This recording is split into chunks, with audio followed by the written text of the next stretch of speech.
नमस्कार, good morning, जय श्री कृष्ण। यूँ तो एसएससी की तैयारी लाखों लोग करते हैं और अगर मैं स्पेशली सीजीएल की बात करूँ तो उसमें 20 से 25 लाख लोग हर साल एसएससी सीजीएल का फॉर्म फिल करते हैं और इनमें से सिलेक्शन कुछ 10-15 हज़ार लोगों का होता है। तो 25 लाख लड़कों की भीड़ में से आपको टॉप के 10-15 हज़ार लोगों में आना है। तो सोचो कि कंपटीशन कितना ज़्यादा है और आपको कितने सारे लोगों से कॉम्पीट करना है। कई सारे ऐसे लोग होंगे जो काफ़ी टाइम से तैयारी कर रहे हैं, जिन्होंने घाट-घाट का पानी पिया है, हर कोचिंग से पढ़ा है, हर बुक्स को सॉल्व किया है, जाने कितनी किताबें पढ़ डाली, बहुत सारे मॉक्स लगा लिए, तो उनसे आपको आगे निकलना है। और जिनका पहला या दूसरा अटेम्प्ट है, तो वो ये चीज़ ज़रूर सोचेंगे कि उनसे आगे कैसा कैसे निकला जाए, कैसे उनको बीट किया जाए। तो यहाँ पर इस वीडियो में मैं आपको यही बताने वाला हूँ कि आप अपनी तैयारी को किस तरीके से करें, किस माइंडसेट के साथ करें जिससे कि आप बाकी लोगों से कम टाइम में आगे निकल पाएँ। तो मेनली हम लोग इस वीडियो में पढ़ने की अप्रोच की तरफ जाएँगे कि किस तरीके से हमें पढ़ना है और बाकी के लोगों से आगे निकलना है। जो चीज़ आपके सामने आए, आप उसको ऑब्ज़र्व करिए, अपने दिमाग का यूज़ करिए, जिससे कि नेक्स्ट टाइम जब आप लोग आएँ, तो आपको अपने दिमाग का यूज़ ना करना पड़े। ईज़िली आपका आंसर आए, ईज़िली आप रिज़ल्ट तक पहुँचे। जैसे एक ये मैं आर्टिकल देख रहा था, द हिंदू का है। अब यहाँ पर अगर आप सेकंड पैराग्राफ में जाएँगे तो the MMA is eligible for financing support from the RBI amounting to USD 400 million. अब जो हम लोग हैं, भारतीय लोग हैं, हमारे यहाँ रुपया चलता है, तो 400 मिलियन यूएस डॉलर को हम लोग एकदम से रिलेट नहीं कर पाएँगे कि ये कितने रुपए होते हैं, जब तक हम लोग इसको कन्वर्ट नहीं कर लेंगे। हम आइडिया नहीं लगा सकते कि ये 400 करोड़ है या कितने करोड़ है, कितने लाख है। तो ये चीज़ हमको इस अमाउंट को कन्वर्ट करना होता है। तो 400 मिलियन यूएस डॉलर को आप लोग पहले तो कन्वर्ट करेंगे। मिलियन में देखेंगे, 1 मिलियन में 10 लाख होता है, फिर 1 डॉलर में 80 रुपए होते हैं, तो फिर 10 इंटू 80 करेंगे, इस तरीके से अपना जाकर लास्ट में आंसर निकालेंगे। तो जब इतना प्रोसेस आप कर लेंगे तो आपको इसका अमाउंट जो रुपए में आएगा वो लगभग 3200 करोड़, अगर मैं 1 डॉलर की वैल्यू 80 रुपए मानूं तो 3200 करोड़ रुपए आएगा। अब नेक्स्ट टाइम से आपको ये कैलकुलेशन ना करनी पड़े कि आप मिलियन को कन्वर्ट कर रहे हैं, यूएस डॉलर को रुपए में कन्वर्ट कर रहे हैं। इसके लिए आप इस जैसे 3200 करोड़ आया तो आप नेक्स्ट टाइम से क्या करिए कि ये जो 400 है इसमें डायरेक्ट 8 का गुणा करिए, तो ये आपका 3200 आ जाएगा और ये करोड़ में होगा। मतलब कभी आप इन फ्यूचर अगर 50 मिलियन डॉलर देखें तो आपके दिमाग में सीधे आ जाए कि 50 इंटू 8 इक्वल टू 400 करोड़ रुपए की बात यहाँ पर चल रही है। तो नेक्स्ट टाइम से आपको ये कैलकुलेशन ना करनी पड़े, इसलिए आप यहाँ पर इतनी क्यूरियोसिटी से ये काम करेंगे जिससे कि आपका जो आगे का काम है वो आसान होता रहे। अब जैसे मैं कुछ एसएससी के एग्जांपल्स जो मैथ में क्वेश्चंस आते हैं उससे उनको लेकर आपको मैं समझाने की कोशिश करता हूँ। क्वेश्चन है, if the income tax is increased by 12% and net income decreased bye 8%, find the rate of income tax. आपको इनकम टैक्स की रेट बतानी है। अब इस क्वेश्चन का देखो सॉल्यूशन तो यहाँ पर लिखा हुआ है, आप इस तरीके से बिल्कुल सॉल्व कर ले जाएंगे। लेकिन जब आप इस क्वेश्चन को सेकेंड टाइम देखें तो आपको इतना सोचने की जरूरत ना पड़े, इतना लिखने की जरूरत ना पड़े। आप नेक्स्ट टाइम से सीधे क्या करें, इस 8 को और ये 12 प्लस 8, तो ये 20 इंटू 100 सीधे जाकर अपनी कॉपी में या अपने माइंड में इतना कैलकुलेट कर लें। आपको ये बिल्कुल नहीं सोचना पड़े कि इनकम टैक्स, नेट इनकम, थोड़ा बहुत अपने दिमाग को घुमाएं। तो मैं बस यही कह रहा हूँ कि आपको नेक्स्ट टाइम अपने दिमाग पर जोर ना देना पड़े। आप ये 12 और 8 देखें, तुरंत 8 बटे 12 प्लस 8 20 करें और अपना आंसर निकाल लें। ये चीज़ें आपको धीरे धीरे समझ में आएंगी भैया, आगे और एग्जाम्पल्स आप देखेंगे। जैसे क्वेश्चन है, यदि 5 अंकों की संख्या 676xy 3, 7 और 11 से विभाज्य है तो 5x माइनस 3y का मान क्या होगा। अब देखो यहाँ पर मैं आपको एक क्वेश्चन सॉल्व कराने वाला नहीं हूँ। आप जब इस क्वेश्चन को सॉल्व करने जाएंगे तो आपको 3, 7 एंड 11 इनका मल्टीप्लाई करना होगा और जो मल्टीप्लाई करने पे आएगा उसकी टेबल का यूज होगा। जैसे आगे मैं सॉल्यूशन में आपको दिखाता हूँ। ये देखो, यहाँ पर 231 की टेबल का यूज होता है। तो मैं आपको ये सलाह देना चाहता हूँ यहाँ पे कि आप जब नेक्स्ट टाइम से इस तरीके के क्वेश्चंस को सॉल्व करें तो आपको 231 की टेबल याद हो। अब इसका मतलब ये नहीं है कि आप 1 से लेकर 200, 300, 400 तक टेबल याद करके चलें, बिल्कुल नहीं। लेकिन जिन नंबर्स का यूज़ बार-बार होता है, आपको एटलीस्ट उनकी टेबल, या कोई ऐसा नंबर है जिसका, जैसे मैं 37 की बात करूँ तो 37 इंटू 27, ये कई बार आपके एग्जाम में आएगा, तो आपको याद होना चाहिए कि ये 999 होता है। 37 इंटू 26 की जरूरत हो सकता है कभी ना पड़े, लेकिन 37 इंटू 27 ये बार बार आपके एग्जाम में आएगा, तो क्यों ना ये इसको याद कर ले, क्यों बार बार 37 इंटू 27 करते रहेंगे। सेम चीज यहाँ पर भी मैं कह रहा हूँ, जैसे 231 है, तो इसका अगर यूज हो रहा है तो ये आपको याद कर लेना चाहिए।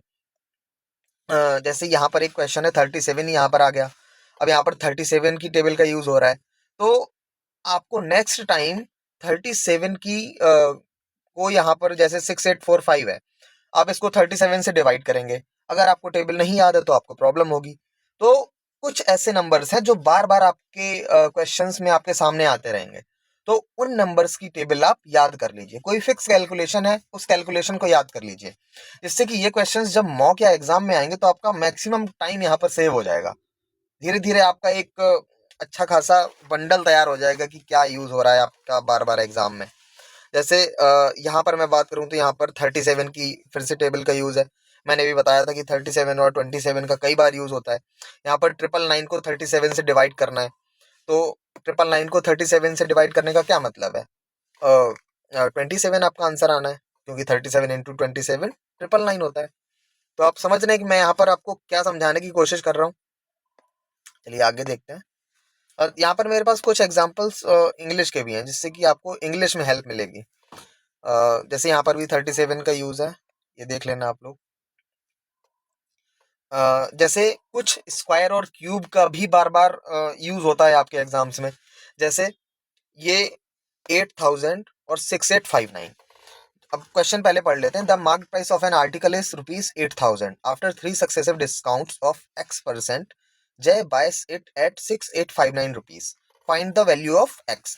अब अगर आपने CI के क्वेश्चन सॉल्व किए हैं तो उसमें जो 3 साल का इंटरेस्ट जो अमाउंट बनता है वो क्यूब में जाता है, मतलब आपने अगर सॉल्व किया हो तो आपको मेथड पता होगा। तो अगर आपको 1 साल में जाना है, या पहला जो सक्सेसिव डिस्काउंट दिया गया था X% का, अगर उसकी तरफ जाना है, तो आपको 8,000 और इनका क्यूब रूट लेना पड़ेगा, क्योंकि ये प्रोसेस 3 बार दोहराई गई है, 3 बार की गई है। तो 8,000 का तो आपको पता है, चलो 20 होता है। 6859 का आपको क्यूब रूट पता नहीं होगा, और इसका क्यूब रूट होता है 19। अब ये आपको याद होना चाहिए। अब मैं ये इसलिए कह रहा हूं कि अगर आपको ये याद नहीं है और एग्जाम में आप क्यूब रूट निकालने चले गए, तो आपके कम से कम 20-25 सेकंड यहाँ पर बर्बाद हो जाएंगे। अब अगर आपने ये याद कर रखा है तो फिर शायद ओरली आपका आंसर आ जाए, आपको लिखने की भी जरूरत ना पड़े। अब जिसको ये याद है उसके लिए ये क्वेश्चन 5 सेकंड का है। अब जिसको ये याद नहीं है उसके लिए ये क्वेश्चन 1 मिनट, इतना टाइम आराम से ले जाएगा। तो कुछ चीजें ऐसी होती हैं, कुछ कैलकुलेशंस ऐसी होती हैं मैथ में, स्पेशली एसएससी के एग्जाम्स में, जिनका यूज बार बार होता रहता है। तो आपको उसको बार बार सॉल्व ना करना पड़े, इसके लिए आप उन चीजों को याद करके ही रखें। जैसे मैं कुछ चीजें बता रहा हूँ आपको, आप जब बुक्स से सॉल्व करेंगे, क्वेश्चंस को सॉल्व करेंगे, तो आपको कई सारी ऐसी चीजें मिलेंगी, तो आपको धीरे धीरे उनको याद करते रहना है। फिर एट द एंड आप जब एग्जाम देने जाएंगे तो आपको रियलाइज होगा कि मैं यहाँ पर कितनी गहरी बात बता रहा था, कितना टाइम आपका इन चीजों से सेव हो सकता था। तो आगे बढ़ते हैं। अब ये देखिए, यहाँ पर जैसे 39 की टेबल का यूज हुआ है, और ये मैंने कई क्वेश्चंस में देखा है, तो कई क्वेश्चंस में इसका यूज होता है, तो फिर ये आप याद कर लीजिए, 39 इंटू 80। और जैसे यहाँ पर एक ये ट्रिपलेट भी दिया गया है, शायद मैंने ये क्वेश्चन यहाँ पर ट्रिपलेट की वजह से ही डाला था। और 39, 80 एंड 89 ये एक ट्रिपलेट होता है, तो आपको कुछ ऐसे ट्रिपलेट्स भी याद होने चाहिए जो रिपीटेडली आपके एग्जाम्स में आते हैं, जिनका यूज होता रहता है। नहीं तो आप यहाँ पर देखिए कि अगर 39 आपको दे दिया गया, 89 दे दिया गया, और आपसे तीसरी साइड पूछ ली गई किसी राइट एंगल ट्राइंगल की, तो उसके लिए फिर आप क्या करेंगे, 89 का स्क्वायर निकालेंगे, 39 का स्क्वायर निकालेंगे, दोनों का डिफरेंस लेंगे, फिर उसका स्क्वायर रूट निकालेंगे, तो लंबा प्रोसेस है। आपको ये प्रोसेस बार बार ना करना पड़े, इसके लिए आप ये ट्रिपलेट याद करिए। और कुछ मतलब काफी सारी चीजें आपको ऐसी मिल जाएंगी जब आप क्वेश्चंस को सॉल्व करेंगे, और वो बार बार आपके क्वेश्चंस में यूज होती रहेंगी, तो उनको याद करने में क्या बुराई है, जब आपका एग्जाम आसान हो सकता है इन चीजों से। आप काफी लोगों से शायद इसी टेक्निक को यूज करके आगे निकल जाएं। जैसे अब ये एक इंग्लिश का एग्जांपल है, मैं बताता हूँ कि इंग्लिश काफी सारे लोग बड़े अजीबोगरीब तरीके से पढ़ते हैं। जैसे एक ये रूल लिखा है, एडवर्ब एज का प्रयोग regard, describe, define, treat, view, know आदि शब्दों के साथ हो सकता है। अब ये इस तरह अगर मतलब आप लोग अगर पढ़ने जाएंगे किसी भी बुक से, तो आपको हो सकता है कि ये जो 6-7 वर्ड्स आपके सामने लिखे हैं, आपकी बुक में 2-3 वर्ड्स का ही एग्जाम्पल हो। मान लो रिगार्ड और डिस्क्राइब का एग्जाम्पल आपकी बुक में दिया गया है। अब आपकी ये रिस्पॉन्सिबिलिटी बनती है कि आप डिफाइन, ट्रीट, व्यू और नो, इनके एग्जाम्पल्स आप गूगल में सर्च करके, किसी डिक्शनरी में सर्च करके अपनी बुक में या अपने नोट्स में लिखें। अगर आप ऐसा नहीं करते हैं तो डिफाइन, ट्रीट, व्यू और नो से अगर आपके एग्जाम में क्वेश्चन आएगा, तो मैं दावे के साथ कह सकता हूं 90% लोग इस क्वेश्चन को गलत करके आएंगे। लेकिन अगर आपने इनके एग्जाम्पल्स अपनी नोटबुक में लिख रखे हैं और उनको बार बार आपने देखा है, और अगर इससे कोई मिलता जुलता क्वेश्चन आ गया, तो डेफिनेटली आप एग्जाम में अच्छा करेंगे, एग्जाम में क्वेश्चंस को सही करेंगे। बाकी के लोगों से आप थोड़ा सा आगे निकले ना, बिल्कुल निकले। जैसे नेक्स्ट एग्जांपल है, name, elect, think, consider, call, appoint, make, choose आदि शब्दों के साथ एज का यूज नहीं होता है। तो आपकी बुक में हो सकता है 2-3 वर्ड्स के साथ ऐसे एग्जांपल्स दिए हो जहां पर एज का यूज नहीं हुआ है, लेकिन आपको डिक्शनरी में सभी वर्ड्स को सर्च करना है, देखना है कहाँ एज यूज होता है, कहाँ एज नहीं यूज होता है। तो आपको थोड़ा सा क्लैरिटी मिलेगी, आपको समझ में आएगा, आपके दिमाग में मैक्सिमम नंबर ऑफ वर्ड्स जाएंगे। एग्जाम के पॉइंट ऑफ व्यू से जो चीजें हैं जो एग्जाम में पूछी जा सकती हैं, वो हमेशा आपके दिमाग में रहेंगी अगर आप एग्जाम्पल्स को नोट करके चलते हैं और उनको बार बार देखते रहते हैं। तो मैं यहाँ पर, मुझे लगता है कि मैंने आपको काफी सारी ऐसी चीजें समझाई हैं जो आप कहीं और नहीं देख सकते थे, या जो चीजें आपके एग्जाम को आपके लिए आसान बनाती हैं, जो चीजें आप बाकी लोगों के कंपैरिजन में आप थोड़ा सा जिनसे मतलब जिनसे आप कम्पीट कर रहे हैं, उनसे आप कम टाइम में बेहतर परफॉर्म करेंगे। तो वीडियो आपको डेफिनेटली अच्छा लगा होगा। Wish you all the very best. Thank you very much.